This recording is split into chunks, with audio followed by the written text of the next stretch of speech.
Pamalandong sa Biyernes Santo sa Kagkaray, karon atong pamalandungan ang kang Kristong kasakitan siya nagpakatao aron adunay pagtaliwan kay ang iyang kamatayon pag-abliman sa paraisong nasirhan. Ang bunga sa sala sa atong unang ginikanan, ang paraiso di na maablihan, ang kinabuhi sa tao sa hayop wala nay kalainan, ang kamatayon mao nay atong katapusan. Apan tungod sa gugmang hilabihan, buot siya ang paraiso pag-usab maablihan, maumiyani siya sa kalibutan aron pinagi siyang kamatayon ang paraiso mausab masudlan. Pwede man gayud unta dili naman pagkatao ang Ginoo, miyani siya sama sa mga superhero apan wala kini niya gihimo aron pagtudlo kanato sa bilis sa sakripisyo. Bisan pa iyang nahibaw-an ang bugti sa pag-anhi dinhi sa kalibutan, siya nakapuyon og sakitan ug kamatayon di na niya malikayan. Apan ini wala siya magsapayan kay mahal kita kaayo niya sa hilabihan, ang mainungdanon kaniya ang atong kalawasan, buot siya sa hangtod kanato makig-uban. Maong tawag sa panahon ang pagpakasala ato ng undangon, ang iyang sakripisyo ato usab panahon-naon, hakog na balanggay kita kaayo igsuon.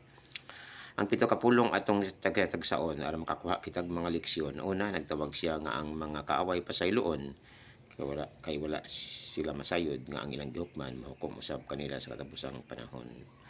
Ang sa pagtuluan kita gihatagan ang naig pasaylo dili nato balibaran, ano usab ang Dios tong pasaylo kita dili mahikawan kay ang pagpasaylo para sa atong kaluwasan.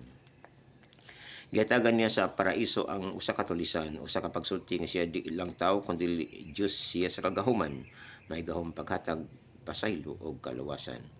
Busa kalipay sa Dios ang mapaubsanon kay usa siya ka tawo nga mapasayloon, siya tawo nga maalamon sa paraiso gayud padayunon.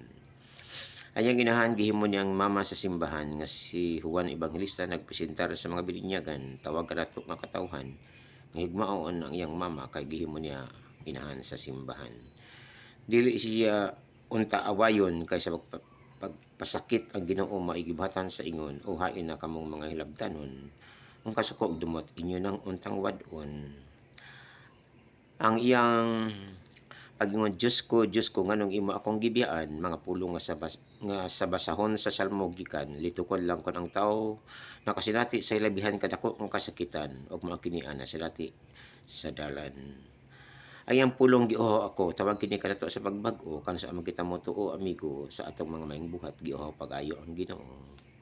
Siya miingon na tuman na nakahuman na ba kita sa mga bulaton nga gitahas niya, luoy kayo kita kun wala pa. Aron kon kini ato nang nahuman ang atong kalago espiritu sa Dios na nato itugyan, moingon din kita samahan. Dawat ako tatay ko sa imong gingharian.